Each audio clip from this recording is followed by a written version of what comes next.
cruelty. You've been fighting the Harkonnens for decades. My family's been fighting them for centuries. They were massacred. We believe in Fremen. Let me fight beside you. Reload! I'm fighting for my people.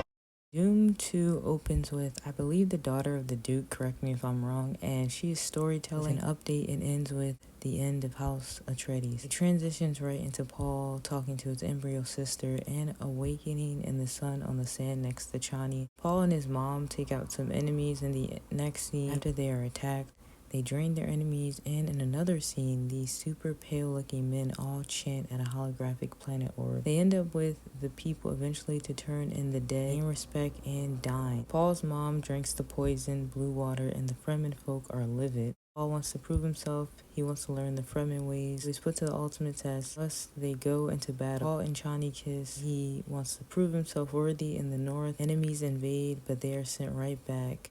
Next, the girl from the beginning is speaking to an elder about the Fremen and Maldiv, and then skip, Paul is called upon to lead by the people. So he momentarily dies, but Chani's tears mixed with the water of life awakens him, and that's when it kicked in for me. That's when I was like, all these movies are like this, are the same, you know, the chosen one, he's a prophet of some sort, or the one everyone worships him, and they insert a woman as some sort of sidekick to him, and she's the one who awakens him. His power brings him back to life or something on those lines. Same old song, same old story. I think they're doing some construction or something in the background.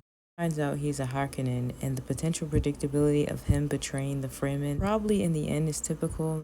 I use words like potentially and probably because I'm not saying that I'm sure or if it's concrete or it's gonna happen. The signs in the movie seem to be leading to it. He mentioned something about being a Harkonnen and using it as protection or something in relation to that once he found that out. I'm paraphrasing or at least trying to do so, and I do question and have to bring it up to the forefront that this kind of story has a similar specific and reoccurring theme. It may work for movies and money, but I question if it's simply outdated and recycled. I'm not saying this is a bad movie or story, by the way, but it is recycled and predictable like most. Paul gains the blue-eyed knowledge and learns his bloodline and how he is a Harkonnen. This is his mother. He delivers his speech to the people of Arrakis. They cheer him on, all except Chani. It's a full-on war afterwards.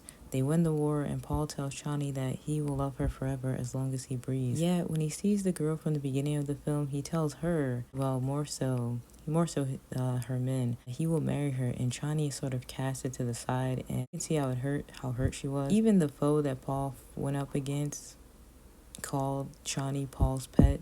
No respect at all. Also, she should have never given anything up to him. It's almost as if it backfired and was thrown in her face. Paul fights Floyd Rother, I believe that's his name, but again, if I'm wrong, please let me know. They fight one-on-one, and it begins, and the film ends with Chani waiting for the sandstorm to come. Oh, this was a great film, and each one just keeps getting better and better. Coincidentally, I'm also at this part in the book, chapter 2. This works out perfectly. I really like this film. They gave us a lot more in this one, and I hope to see Chani shine a lot more in the next one.